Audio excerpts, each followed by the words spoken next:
Hello, everyone. My name is Connie Chappel. I'm a multidisciplinary artist based in Winnipeg. I use mostly photography, sculptural assemblage, and installation to explore correlations between the natural world, human life, inanimate objects, and the cycles of growth and decay, life and death. I have the privilege to create and present my work on Treaty 1 territory, the original lands of the Anishinaabe, Cree, Oji-Cree, Dakota, and Dene peoples. It's in the homeland of the Métis Nation, the home to the Inuit community in Manitoba. This is the territory and the land where I harvest my organic materials such as tree roots, sticks, bark, and soil. I'm grateful for my life on this land. This presentation features work that explores body forms incorporated with tree forms, imagined, observed, or utilized within the natural environment. Some of the works feature artists from lands beyond Manitoba. I invite viewers to reflect alongside me on the complicated history of our land on Treaty 1 territory, as well as the history of the land in other parts of the world. May that reflection inform the ways we contribute to building a world community that is just and equitable for all. As a fourth-generation Ukrainian settler using materials from Treaty 1 territory, I dedicate this presentation to the original owners of this land. Thank you to the Manitoba Craft Council for this opportunity to present the Primordial Female Power, a talk illustrated by my work and the work of others that examine the image of the tree in art as a universal mother, symbolizing all phases of life. I would like to thank Mentoring Artists for Women's Art, that's MAWA, for partnering with the Manitoba Craft Council, and to everyone for making time to listen to this first presentation of the Spring Art Talk series.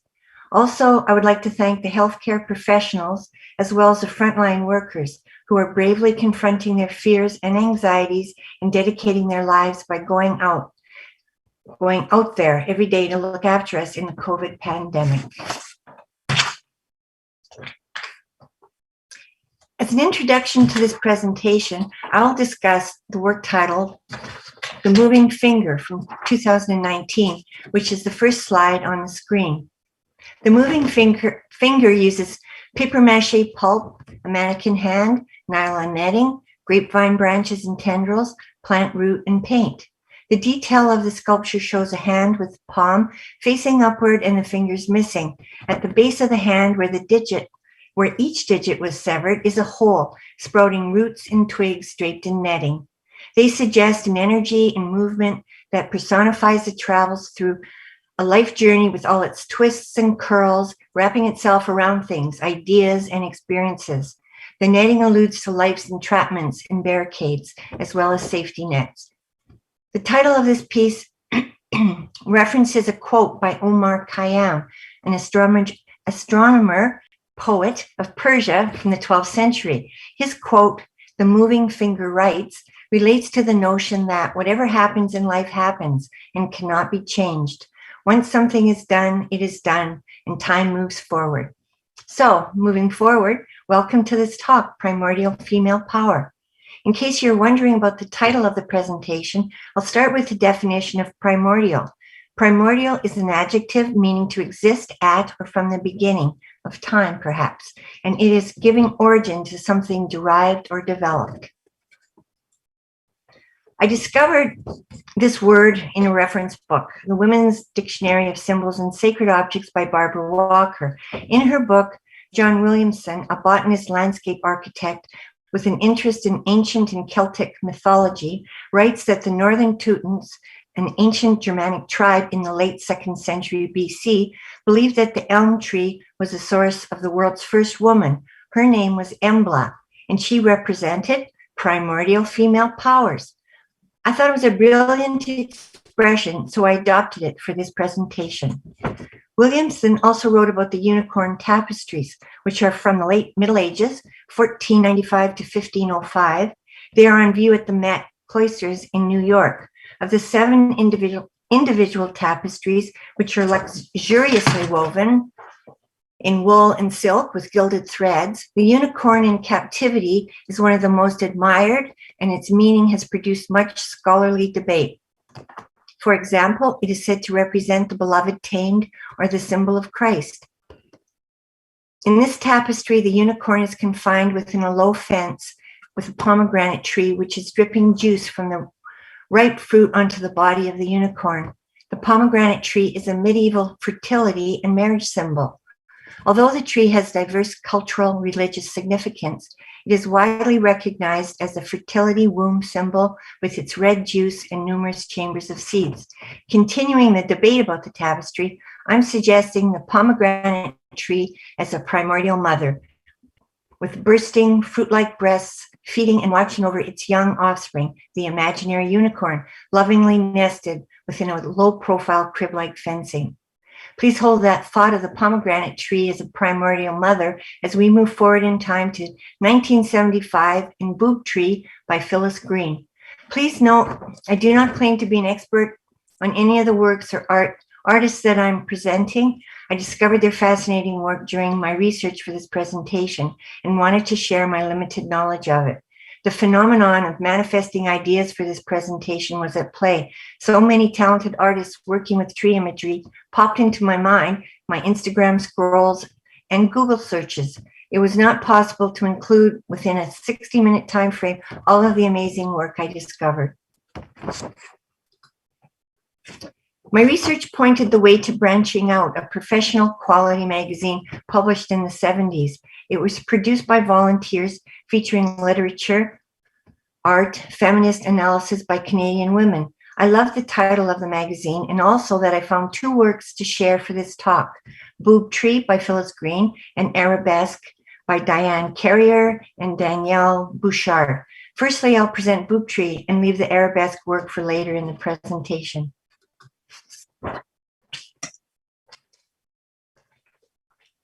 Phyllis Green is an American artist born in Minneapolis. She grew up in Winnipeg and currently lives in California. Green's Boob Tree from 1975 is a mixed media crochet tree, brilliantly handcrafted using needles and yarn. I see it as more than just boobs. It could be a type of hybrid pomegranate palm tree, blossoming with an abundance of fruit-like breasts for nurturing the earth. For a tree, it's short in stature at 3.5 feet, but it packs a punch. The crop of pink breasts with brilliant red nipples suggests a transformative scale of the interior seeds of the pomegranate fruit. They are ripe, evolved, and ready to feed and conquer the world. Boob Tree was a catalog cover and promotional poster image for the exhibition Women as Viewer at the Winnipeg Art Gallery in 1975. Years later, it was restored for an exhibition, Winter Kept Us Warm, at Plug-in ICA in 2012. Most recently, Boob Tree was featured in Horizons Magazine Winter Edition 2021 in an article by Bev Pike, Deconstructing Patriarchy.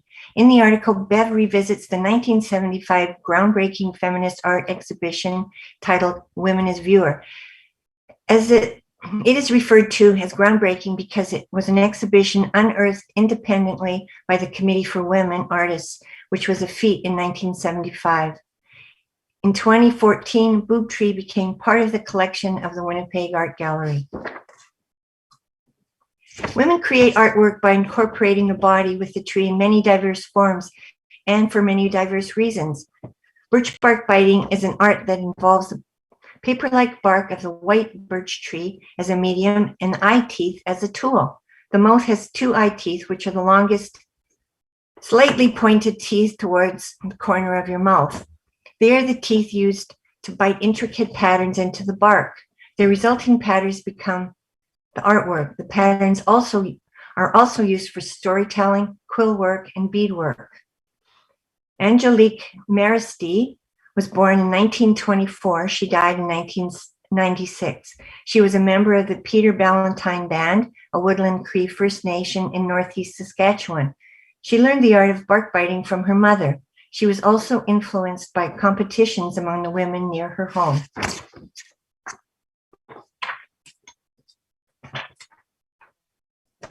Maristy became a well-respected Saskatchewan artist known for her complex symmetric images created by birch bark biting. Her motifs include flowers, insects, animals, and landscape, many having symbolic and religious significance. Her work has been displayed at museums, including the Museum of Man and Nature in 1980. Arborglyphs are another form of recording images and messages onto bark. Unlike birch bark biting that uses bark removed from the tree, arborglyphs are carved directly onto the live bark of the tree. Whereas bark biting is harmless to the tree, bark carvings make it vulnerable to disease from insects and fungi. Nonetheless, since earliest time, the human touch has left its mark on trees by carving messages, pictures, and symbols into the bark as a form of communication for others to discover. The carvers treat the bark somewhat like tattoos. At death, the recorded stories will be physically lost. Some may live on through memory or photographs. And this picture at the top is a screenshot taken from My Passion for Trees, a documentary film with Judi Dench. The beech tree has been called the graffiti tree because the smooth bark invites carvings.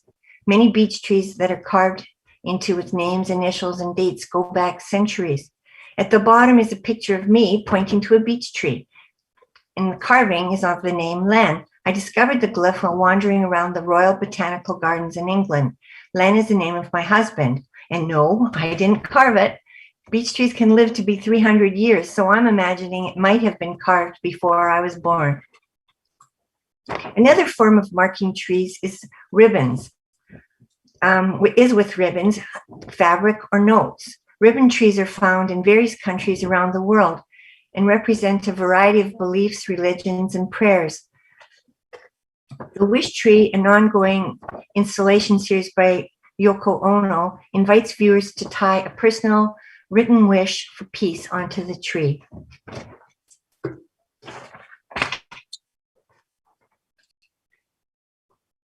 This leads me to the Red Dress project created in 2010 by Jamie Black, a multidisciplinary artist of mixed Anishinaabe and Finnish descent. Instead of ribbons, bits of cloth, or written notes, Black uses dresses and installs them in various locations. The iteration of her Red Dress project takes place in a forest, well, this particular iteration. Black's installation of dresses hanging within the birch trees is a haunting aesthetic response to the staggering number of missing or murdered Indigenous women and girls across Canada. In this image, I feel a presence of the Indigenous women, their strength, power, and ancestral knowledge. Even without their physical bodies, their spirit is present among the trees with an energy projected towards the trees, a healing for the future life of the forest as well as the women. I will feature another work by Black later in this presentation.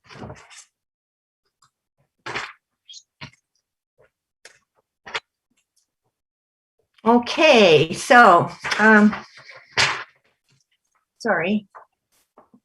taking on a completely different sensibility is a book project, Women in Trees, which presents the physical woman purposefully posing within the tree. Women in Trees, published in 2016, was so popular that a second book, More Women in Trees, Climbing Up Again, was published in 2018. These books hold a nostalgic collection of flea market photos that were taken between the 1920s and 50s.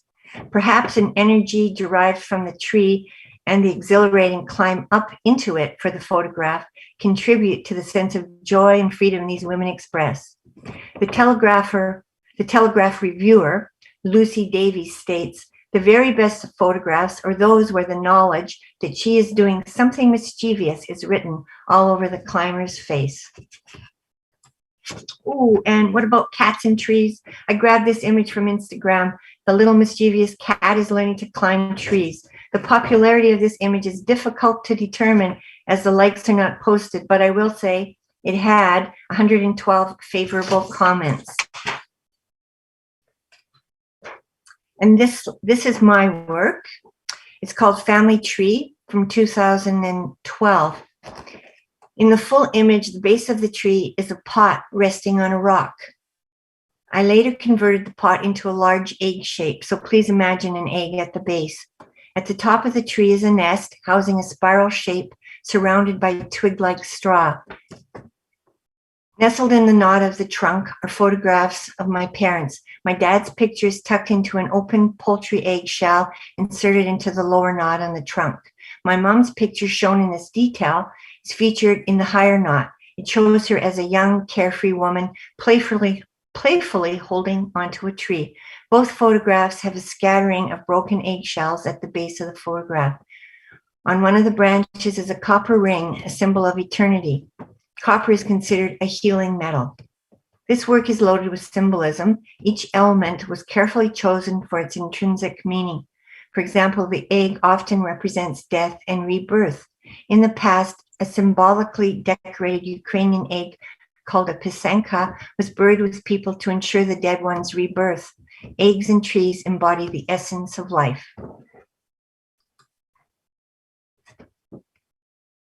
Merle McMaster is a Canadian photographer born in Ottawa in 1988. Her family is from Red Pheasant First Nations in Saskatchewan. She is a member of the Siksika First Nations in Alberta. McMaster's photographic work from 2010, titled Sentience, is from the series In Between Worlds. Sentience is defined as the ability of plants, trees, and animals to experience feelings and emotions. The image depicts a forest scene with arms, presumably McMaster's, wrapping around a tree. The arms and hands have been transformed. Sticks are wrapped onto each finger, and the arms embracing the tree wear sleeves of feathers. The work suggests a spiritual energy and that a capacity for feeling mutual love between the tree, bird, and human is possible. Merle McMaster currently has an exhibition running until April 17th, 2021 at the Urban Shaman Contemporary Aboriginal Art Gallery here in Winnipeg. The gallery press release writes that McMaster is known for the large format self-portraits that have a distinct performative quality. She explores questions of self through land, lineage, history, and culture, with specific reference to her mixed Plains Cree European ancestry.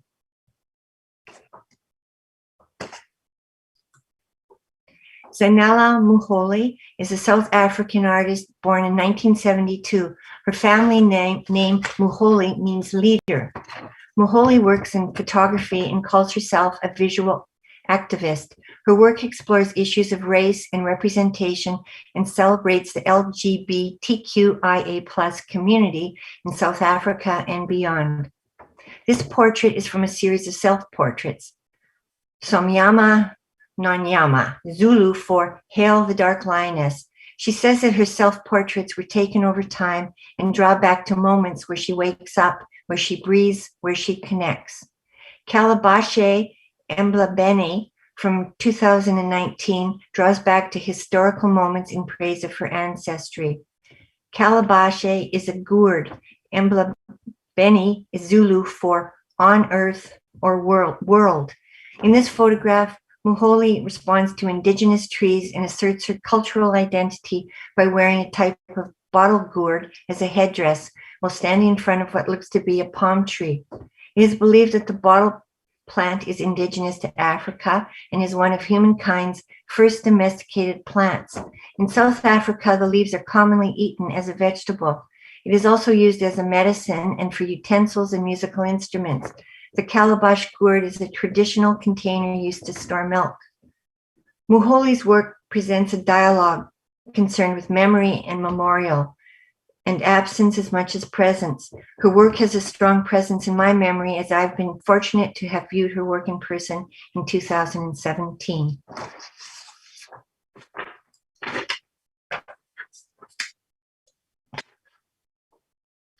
Memory and memorial is one reason photographers have long haunted cemeteries.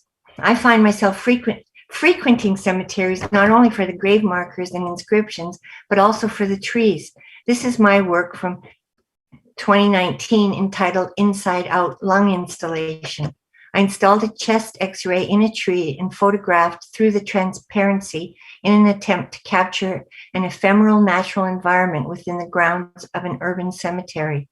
The dematerialized body appears fused with the tree that provides its life-giving breath above ground and feeds the buried decomposing under the earth.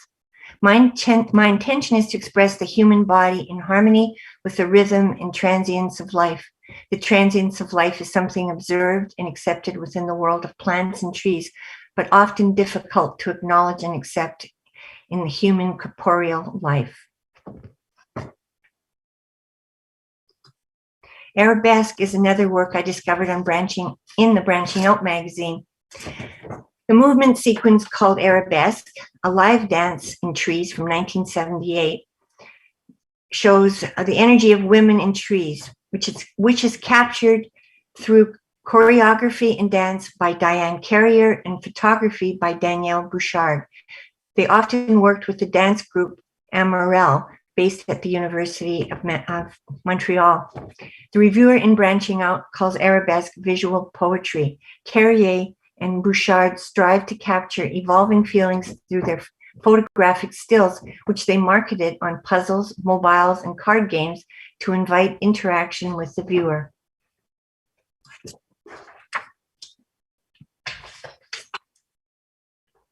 Interaction is prominent in the work of Carolee Schneemann, an American artist trained as a landscape and portrait painter. She was born in 1939 and died in 2019. She is well known for her performance work, and she has said, "I'm always a painter who went off the canvas." Schneemann's Water Light Water Needle from 1966 is a performance first staged indoors before she filmed it outside It was an outside version at Lake Mawad, New Jersey, where she said the trees are perfect and there is a beautiful little lake. She began to look for an implicit energy that she thought she could find within the trees.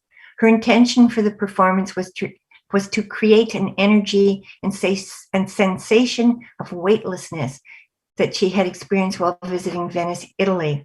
The video's opening scene portrays 6 naked bodies individually floating in slow motion across the face of the surface of the lake. Reviewer Morgan Quaintance describes the sequence as a pre-Edenic engagement with the body. This engagement continues as a group performance on ropes suspended between the trees. As the performers move on the rope, they would need to collaborate with each other. She envisioned the bodies floating along the rope lines as a whole, a connected community, not as a loosely collection of bodies. Schneemann directed 4 different versions of Water Light, Water Needle performances. Another Schneemann performance, up to and including her limits, from 1973 to 76, was first staged outdoors before presenting the work within a gallery setting. She performed nude in a harness suspended from a tree. The use of tree energy and the motif of rope frequently appear in Schneemann's work. The rope is loaded with metaphor. She says the rope can have a useful purpose, but also a murderous element, or it can have a mystical quality. This mystical quality is a moment when the rope starts to spin while she is suspended during her drawing performances. I'm also thinking there's an inherent mystical quality of rope because rope is sometimes made from fibers of a plant in the cannabis family, hemp rope. In this study for up to and including her limits, Schneemann seeks out the energy of the tree before moving the work indoors and marking the energy onto the floor and walls with crayon. Carolee Schneemann was a friend of Anna Mendieta. In May 2020, Gallery Lalong and Company and PPOW presented an online exhibition of their work called Irrigation Veins, Anna Mendieta and Carolee Schneemann, selected works from 1966 to 1983. The exhibition created a dialogue between the 2 artists who confidently integrate their bodies with the natural environment.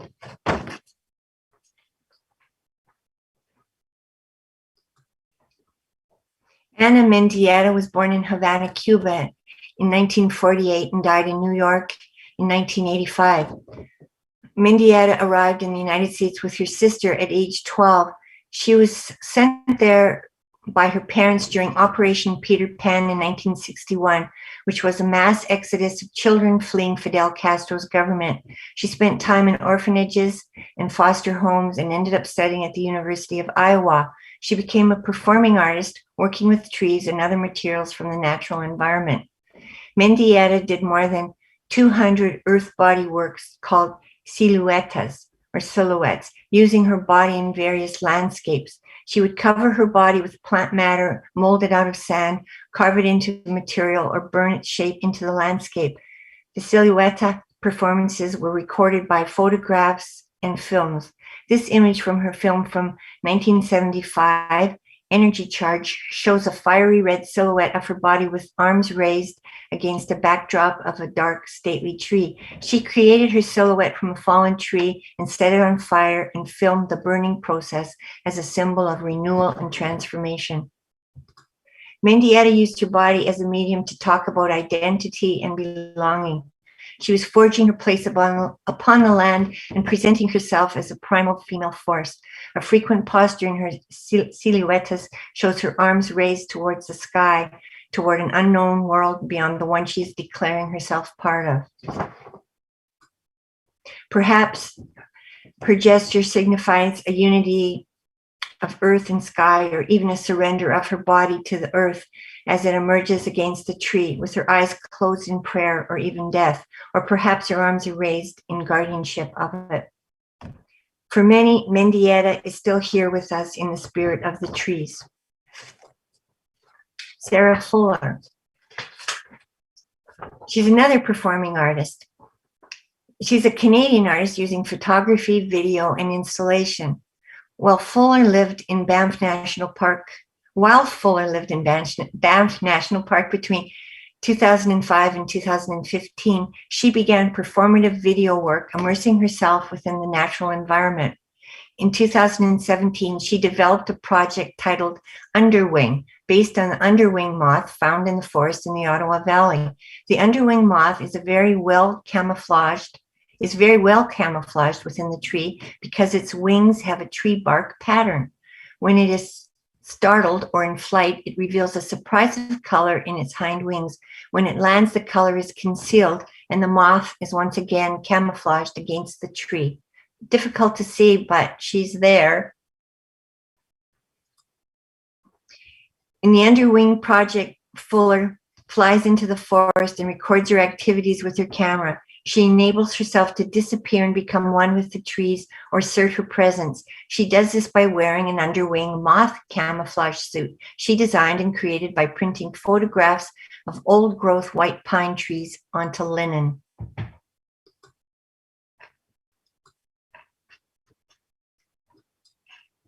Fuller's anthropomorphic moth is presented larger than life as a costumed woman, yet still presents as a diminutive being while struggling to blend in with the majestic tree.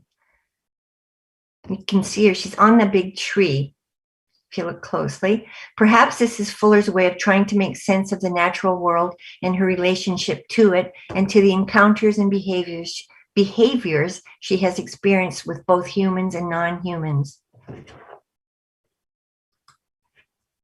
Continuing the theme of performance is Rebecca Belmore. Belmore is a Canadian multidisciplinary artist born in 1960. She was raised in Sioux Lookout and is a member of the Lac Seul First Nation. She is of Anishinaabe descent.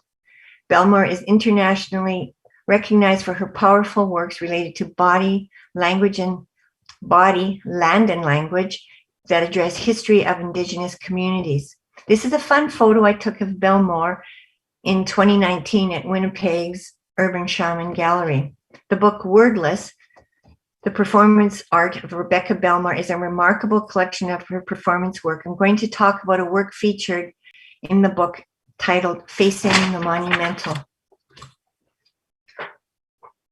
The performance took place in Queen's Park, Toronto, home to the Ontario Legislature, on Canada Day, July 1st, 2012. With the aid of 3 others, Belmore wrapped craft paper around a 150-year-old red oak tree that is indigenous to the location.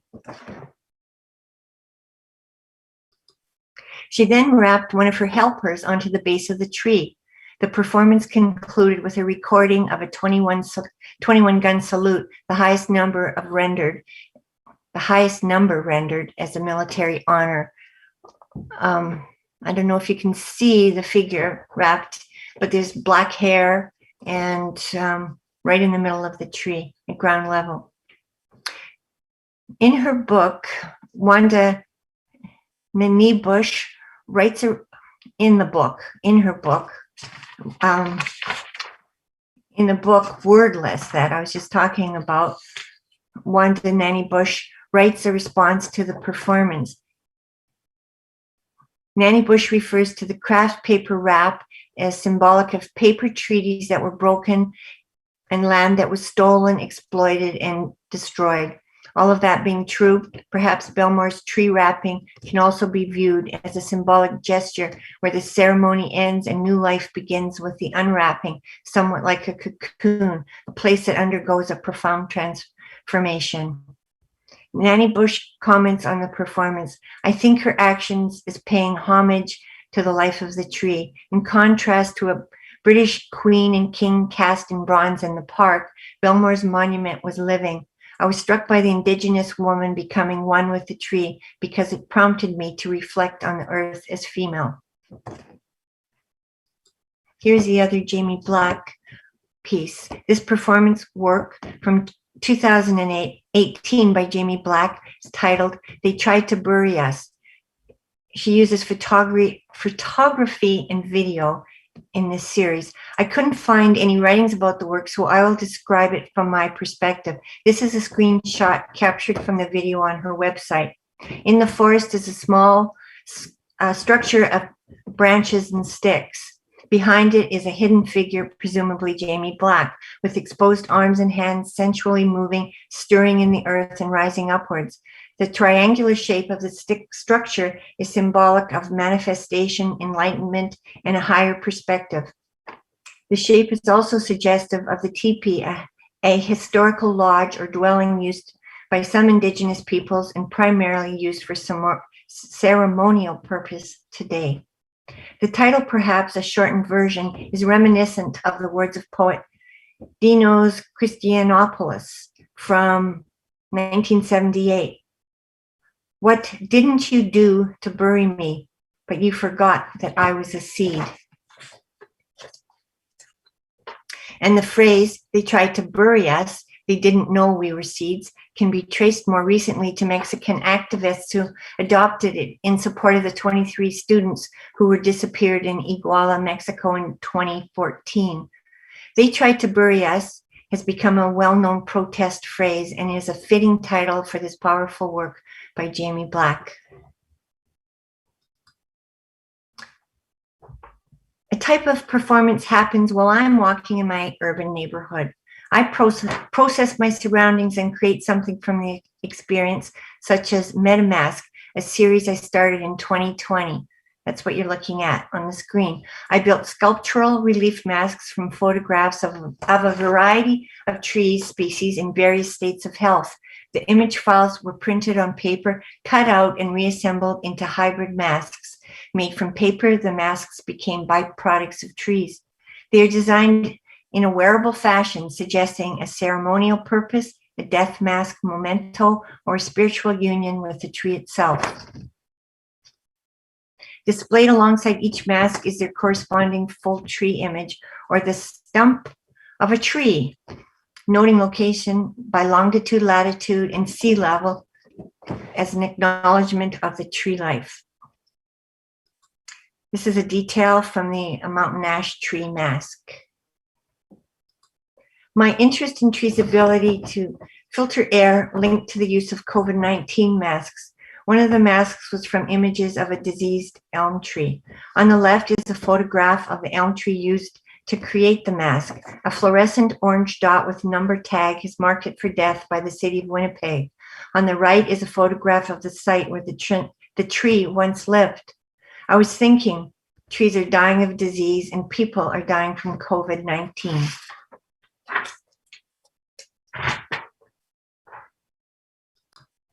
These are details of the elm tree and of the elm mask and the burial site of the tree. The day after I discovered the tree removed, I returned to do another life recording through a stump rubbing. To my surprise, the stump had been ground out and replaced with a fresh layer of soil. My connection to that tree continues with some new work.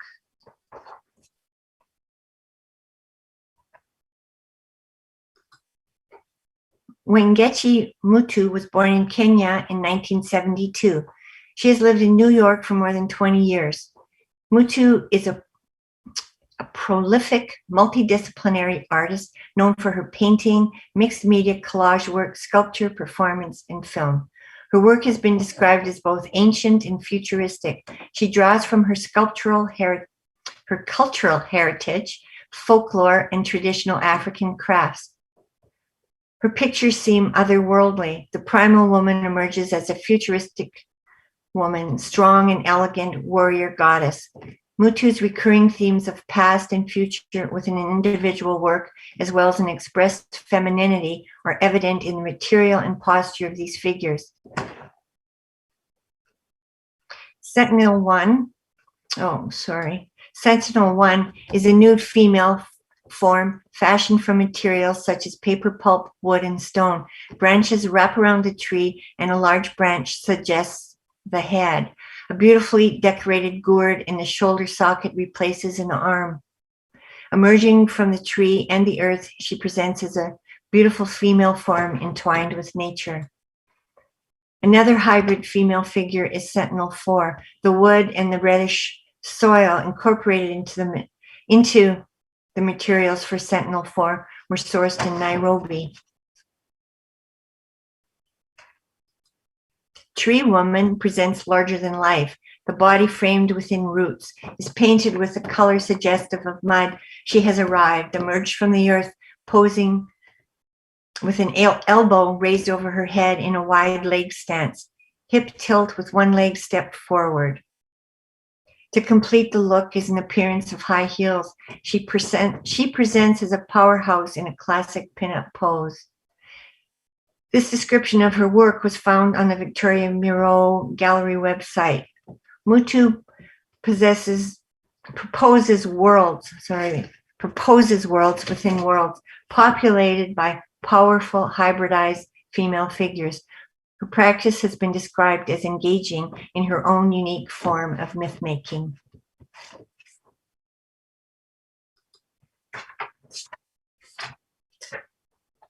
Barb Hunt is an interdisciplinary artist born in Winnipeg in 1950. She works mostly with textile. The influences of domestic life, war, mourning, the natural environment, and contradiction are found in her artwork. She works a summer in BC as a tree planter. Hunt has an interest in ecofeminism, human relationship with the natural environment, particularly trees, and how they communicate and affect human health. She has done embroidery pieces regarding these interests as a metaphor for the inner landscape. In the mid-90s, Hunt made life-size dress patterns, web dress, root dress, leaf dress from steel. The daunting size of the dress is approximately 7 feet in height, was an intentional act. She wanted men to have to look up to them. These works from 1994, a leaf dress and the root dress, are shown together for a comparison of materials. The leaf dress is a work on the left on paper, a study for the dress before constructing it from metal. The dress on paper reads as powerful as well as delicate, unlike the totally imposing power of the steel dress on the right. Using a high-tech plasma arc welder in steel material, Hunt sews together dynamic female power within a dress as well as within a tree. In Visual Arts News magazine, Tilla Kelman comments on the root dress. Barb Hunt transforms the cutout doll dress into a symbol of formidable female strength. The root dress is in the collection of the Winnipeg Art Gallery.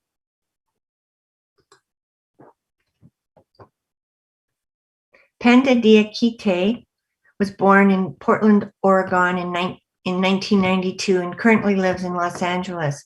She grew up between Mali, West Africa, and Portland. Her mother was born in Kansas, and her father was born in Mali. Her work presents her bicultural and biracial identity. Dia Kitay's work explores Black feminine identity, blending race and culture through her collage work. Her influences include the work of Wangechi Mutu.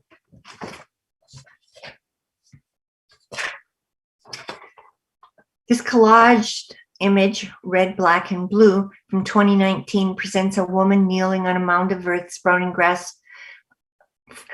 grass-like branches. Under the mound is a web of tree roots. The image is suggestive of Dia Kitay's upbringing, rooted in the land of her two countries, as well as her blossoming womanhood. The female form is composed of collage bits arranged as body parts. There is a raw primal expression to the work.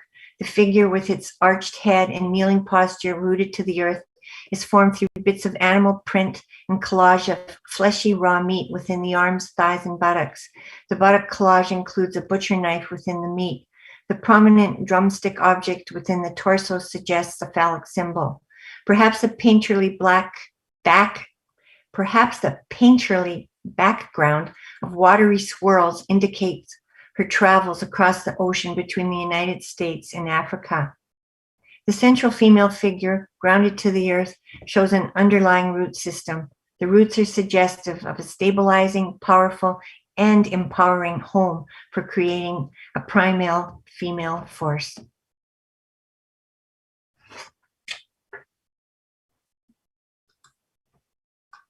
This is my work, Body Topography, a collage from 2015. This piece began with a photograph I took of a large root embedded into the sand on a beach. It is probably from a tree that was either washed up onto shore or felled by a storm. The root became a type of landmark or meeting station for people using the beach. I had the image printed on a brown cotton t-shirt. I didn't plan on wearing the t-shirt. It was just a quick and easy way to get the root photo onto fabric. I cut out sections of the root image, reassembled and glued them onto a small painted canvas. The root is transformed. It is recognizable as a body shape, yet it is still a strange and unfamiliar object. My intention is to suggest aspects of the human condition, such as diversity, self-generation, the inescapability of death, and the search for ultimate meaning. I like to visit the root and observe how it has changed over the years. This photograph is the same root taken a few years later.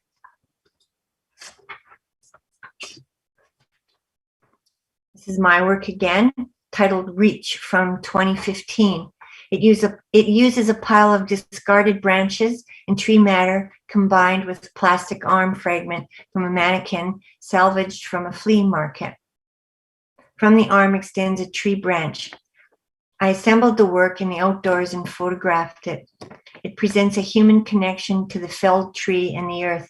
The rubble becomes a life force energy, transforming into something new. The connections seem like a natural fit, even though the arm is manufactured. The work was intuitively assembled, but while doing so, I was posing some questions to myself. How do trees and roots relate to the body and human life in general? How does the human body change over time? How does the environment change over time? How do those changes relate to memory, endurance, survival, and reconstitution or regeneration of a form, both organic and manufactured? In other words, what do we do in an attempt to remember the past and to survive as long as possible on this earth in an acceptable form? And what is an acceptable form? Manufactured objects are patched and painted and refurbished. Organic objects such as trees are staked, pruned, fertilized, and seeds are scattered. Our natural human bodies are also fertilized, as well as nipped and tucked and grafted, colored and tattooed. For memories, stories, and images are recorded. Through assemblage, the tree parts of this work, the arm, through assemblage with tree parts, the arm, although only a mere object, takes on a new life and introduces a dialogue about the future. Does the work represent a final resting place for the body as well as the fragments and discards of life, or is it a new beginning filled with life potential?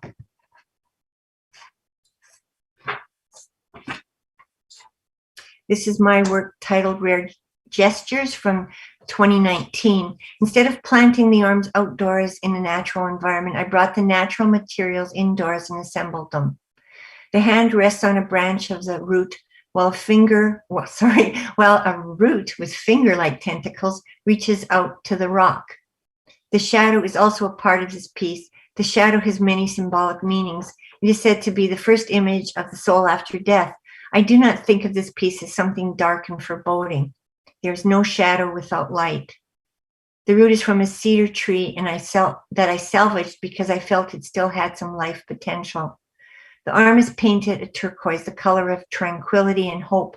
I began painting the mannequin parts that are incorporated into my work for the symbolic meaning, as well as for a comment on the way humans beautify their bodies in life and after death. After death, the body is often painted with makeup to make it look lifelike, which creates a plastic appearance, which is totally unnatural, but is deemed more acceptable for viewing. My intention is for the plastic arm to exceed mere objecthood. I'm trying to express deep inward feelings about life and about life after death.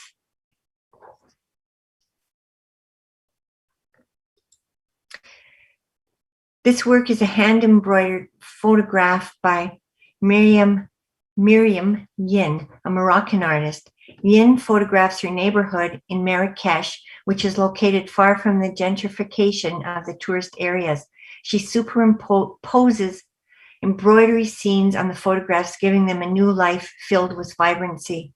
This image, titled The Reality is Shadow from 2018, depicts a shadow figure reaching upward towards a shadow tree. The tree comes to life with embroidery and fruit-like objects, perhaps cherries. Mosaic patterns extend from the image and move beyond the frame of the photograph. The patterns echo the cement pattern on the walkway. Embroidered footprints, legs, a figure on a bicycle, and the cat complete the scene. Perhaps her neighborhood tree amongst the cement is a gift of life that she honors through this work.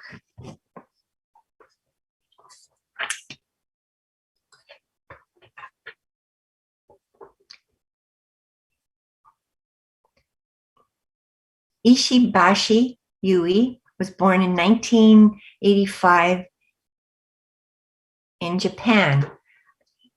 Yui creates mesmerizing sculptures of figures with transparent white bodies intertwined with the natural world. These are her words from the statement on her website. Since my childhood, I have been attracted to the concepts of death, sexuality, and religion, and that is still the motivation for creating my art. My internal feelings may contain many things universal to all the people. I want to explore that feeling. That feeling is something like an ancient memory that lies deep within the human heart. It is a source of life and a very sacred space. However, on the contrary, it is a world that includes everything that has wild cruelty, a world where all conflicting elements are united, holy and evil, man and woman, yin and yang, sadness and joy, life and death. All life forms have this memory, and they long for it and hope to return. This very universal and nostalgic feeling drives me to create. End of Tears from 2018 shows a young nude female figure with pale pink, almost lifeless skin. Branches sprout from her mouth and body. The branches are blooming and growing as if preparing to engulf the body. The figure slumps with its hands and hips on the ground, knees slightly splayed, with the head tilted back and the mouth open. It's reminiscent of the lion pose in yoga, except the figure is displaying a posture of resignation rather than one of fierceness. His eyes look upward with a forlorn look of having been forsaken. Calling from 2011 shows a young girl sitting in a chair raised high off the ground. They are being engulfed in roots. A Tree from 2011 shows a pale female form sitting on its hips with hands resting on the feet. The head has become a tangle of deep red branches, and the trunk of the body is morphing into the trunk of the tree, with its root system visible through delicate, transparent skin of the young and soft-looking body.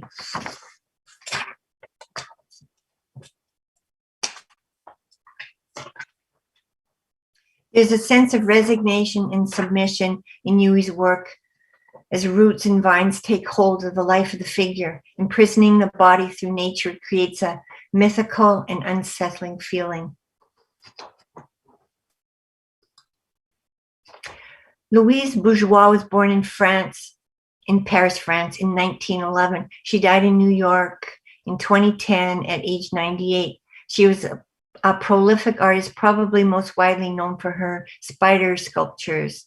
Bourgeois has used distinctly different materials and forms within her art. Her nature-inspired sculptures present the body as an experience happening from within.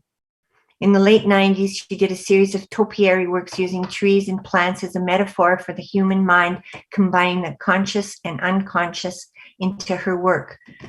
Topiary 3 from 1999 incorporates steel, fabric, beads, and wood.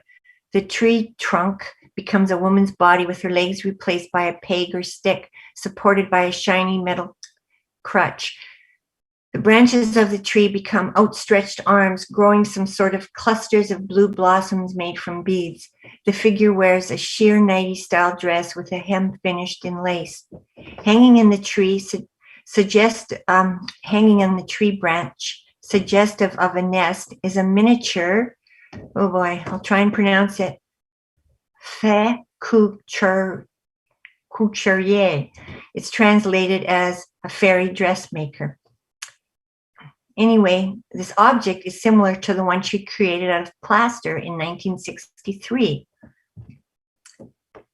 As a fairy dressmaker, what is it? A fairy is an imaginary being, a female human form that has magical powers.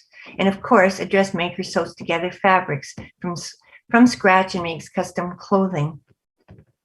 Bourgeois presents the tree with an anthropomorphic quality. The trunk of the tree takes on human characteristics of the female form, perhaps suggesting she is in a primitive state of existence, or perhaps in a broken emotional or physical state, as indicated by the missing leg.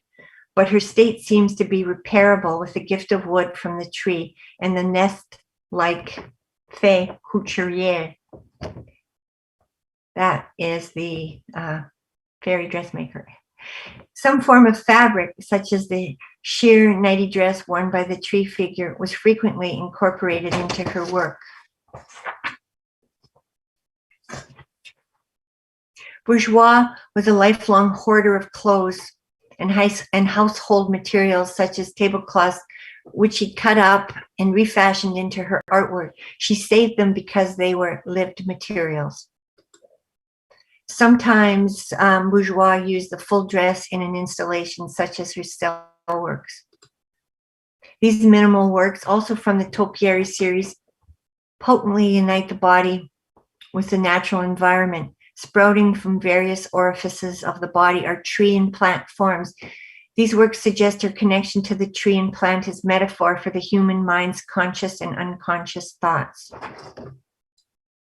From the website of the Museum of Modern Art in New York are these quotes by Louise Bourgeois. My poetic license is to remove the arms, to remove the head, and then, if I want, to fetch them back.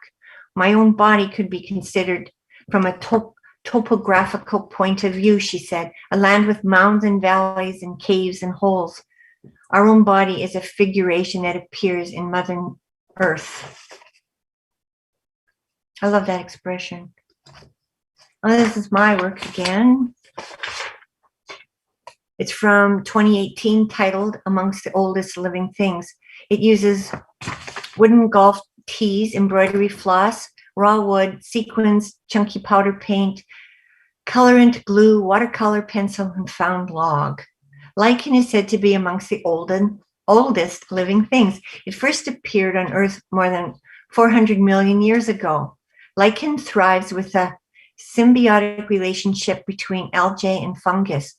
Pollution can cause structural changes in some sensitive lichen species and also the death of the lichen algae. Air quality can be determined by lichen health and species.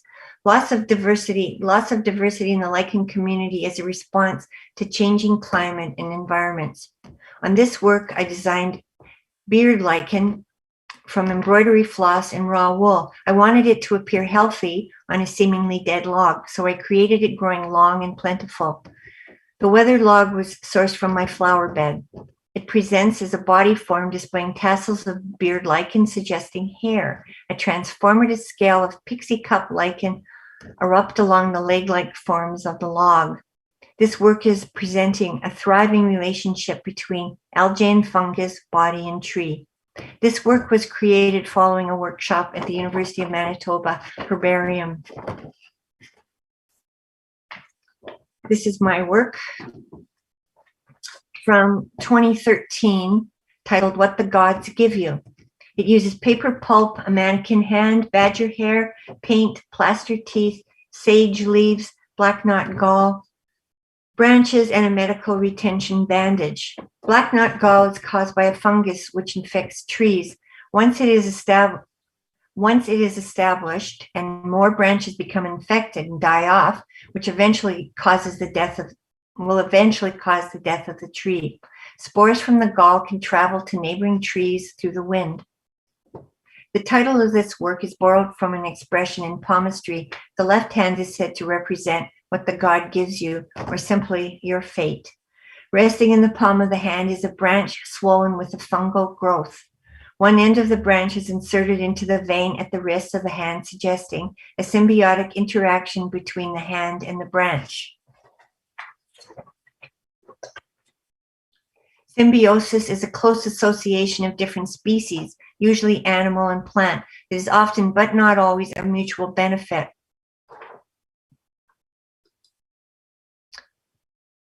At the end of the arm extends a branch budding with human teeth. They're green, it's painted green. The hand is presented on a scroll of bandage material.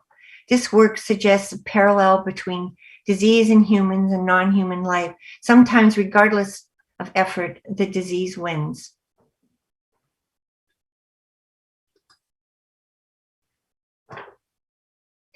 This assemblage work, called The Last, from 2014, uses a vintage wooden shoe last, rock, tree branch, nylon netting, and cloth. This is my work. A last, for those who don't know, is a foot form used by shoemakers and cobblers in making and repairing footwear. The word last comes from the Old English L-A-E-S-T, last, meaning footprint. It is the sole of the shoe. Also, the word last applies to something at the end of a series, but does not always imply that the series is completed. This work shows a woman's vintage last tipped onto its side, revealing the sole. It has been partially resoled on the toe area with a thin slab of rock. At the ankle area of the last extends a tree branch attached by a nylon netting. The branch suggests a leg extension. The assembled form rests on a table structure draped in a white shroud-like material. One end of the fabric is raised as if preparing to wrap the form. This work, as well as many of my works, provide a glimpse of my ideas regarding relationship between the human body, objects and trees, and their hidden life.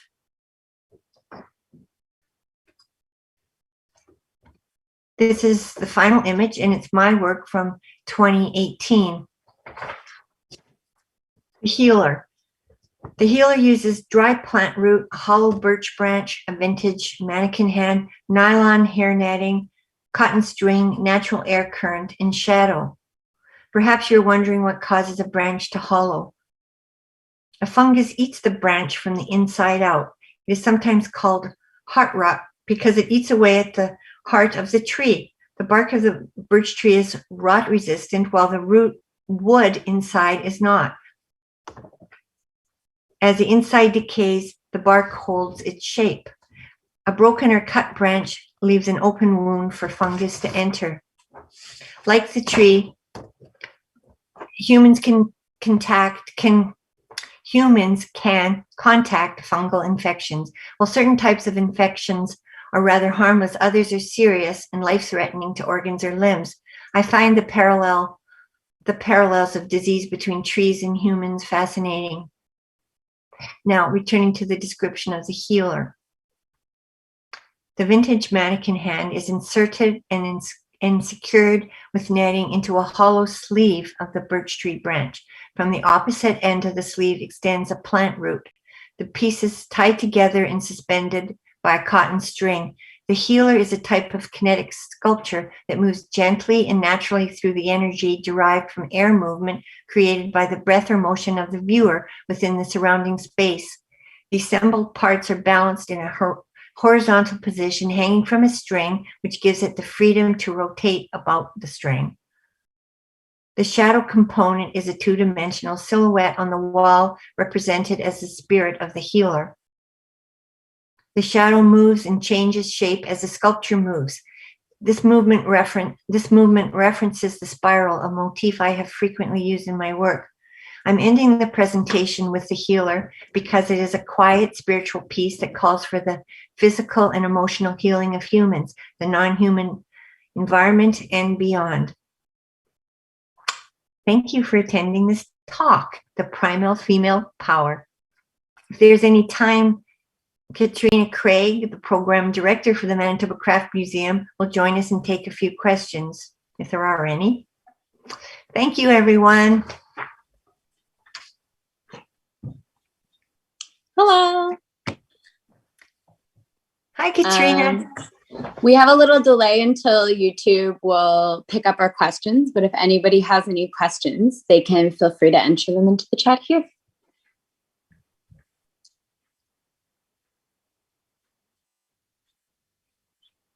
I guess I'll apologize, first of all, for rushing at the beginning. I felt like I had so much material, and then I slowed right down halfway through, and then it got really slow towards the end. So I'm... Connie, your talk was beautiful. Well, I hope that I wasn't, talking so fast people couldn't catch what I was saying as I was stumbling through some of the words.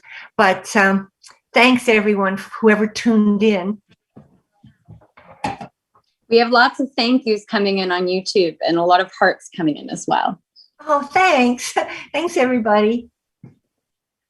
Great talk, Connie. Oh, thanks. Yeah. Questions and compliments, I think, on this chat line.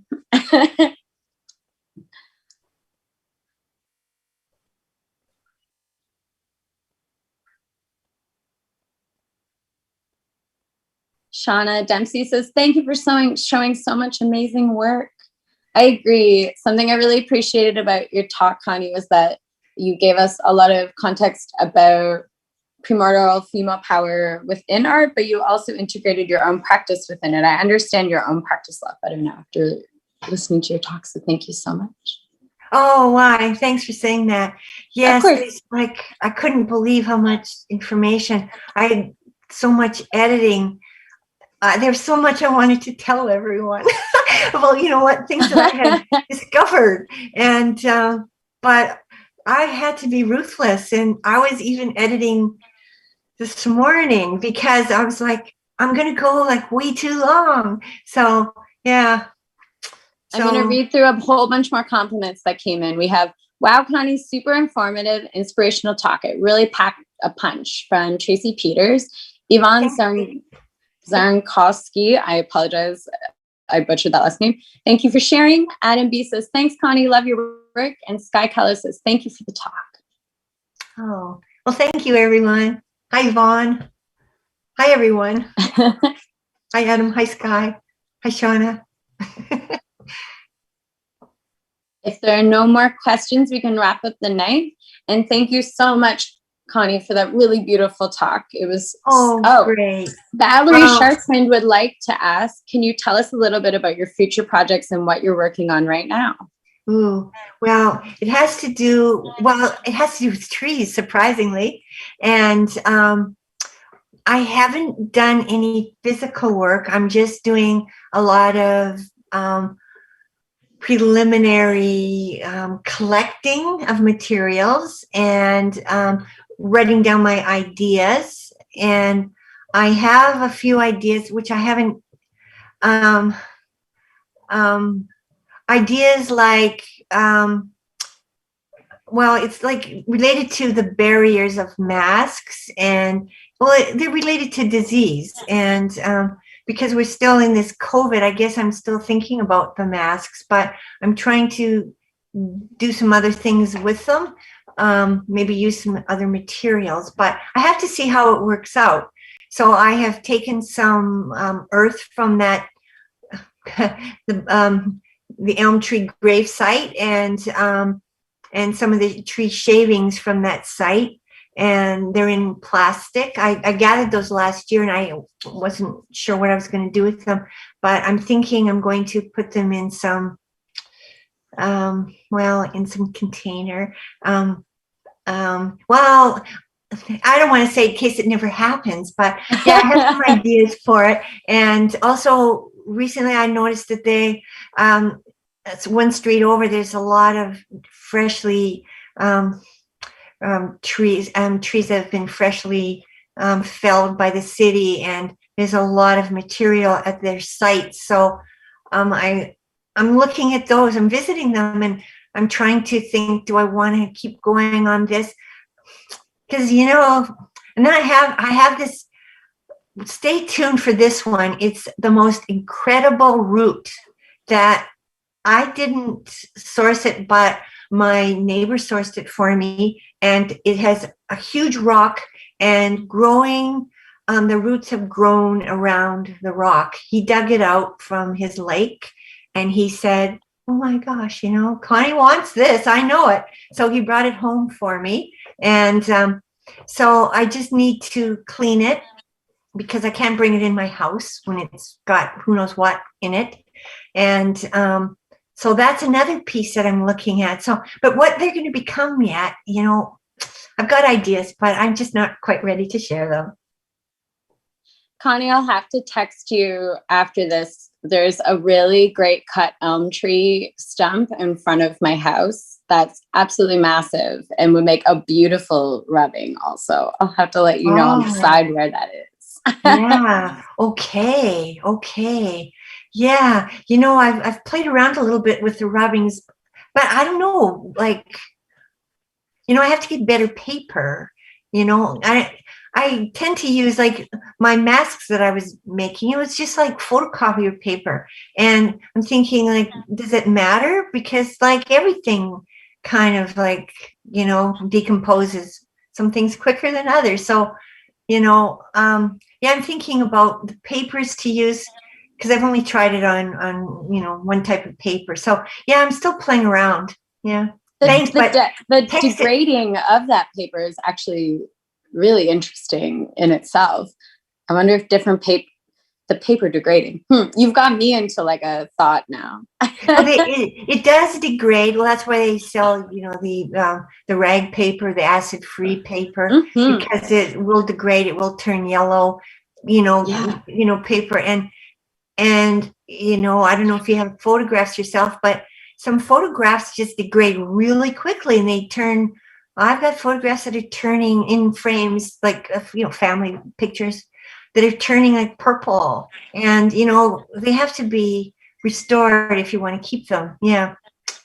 Yolanda Paulson wants to know where we can see more of your work. Oh, well, you can look at my website. I have Connie's website linked in the description as well. Yeah, I think I put a few, this one is in my website, but I don't have, I have a new website and it's got lots of promise, but it takes a lot of time to get it, put it together. So I spent a long time with this new website, and then all of a sudden I started doing artwork and I left the website. So I guess you can look at my website, and that gives me, inspiration if you want to look at it, to maybe put some more stuff up on my website. And but other than that, no. What about your Instagram account, Connie? Is that a place people can see your work? Well, kind of, yeah, sure. Some of it mixed in, and it's called, my thing is Body Has Fled. And I got that idea, Body Has Fled, when I was doing the X-ray, the chest X-ray in the at the cemetery, because I was thinking, there is no body. There's bones in your X-ray that you look at, and you see some. You see the shadows of the lungs, but you don't see the flesh or anything. So I was thinking, well, the body has fled. And then I said, oh, that's brilliant. So that's why I adopted it for my, Instagram. And yeah. So yeah, you can look at my Instagram too. I sometimes post things I'm working on Instagram. But Azul, I wanted to tell you, some of my black knots, I still haven't got any sculptural work estimates for, because I want to see what I can do with getting some molds made so I can actually use those in other shows, because of the material. People don't really want some, fungus in their gallery or in their house. And so anyway, and I know quite a while ago I was talking to Yolanda about doing something. So that's another thing on my to-do list. I have way too many projects and ideas. So one day. That's a good problem to have, I think. Susan Lambert wants to know, when I see the arms and hands in your artwork, they remind me of prosthetics. Was that ever a thought? No. The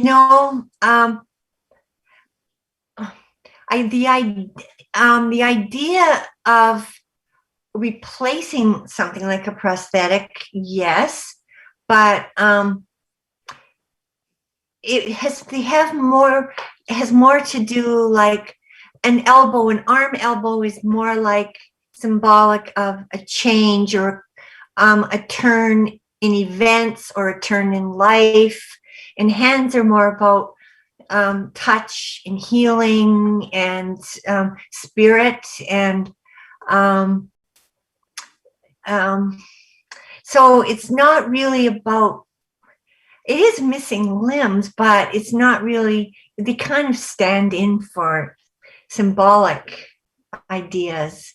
And the body, because, even if you're looking at this, it makes you think of a body. And like I have lots of mannequin parts that I've installed, and just taking a lot of pictures in parks, in trees and things. And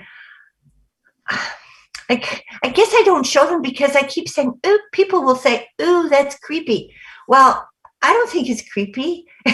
And people will, stop when I'm doing it and watch me, and then just kind of slink away, like, what is going on here, So I don't know. I don't think they're creepy. And because they have, one of my symbols doesn't creep me out, it's healing, disease and healing, and the parallels between plants and roots and the fungus and things that happen, the systems in trees, and how, our fluids travel up in trees, just like in our body. There's, we could have evolved, like, from the body, from the elm tree, all of us, we don't know, so these are things that, I question.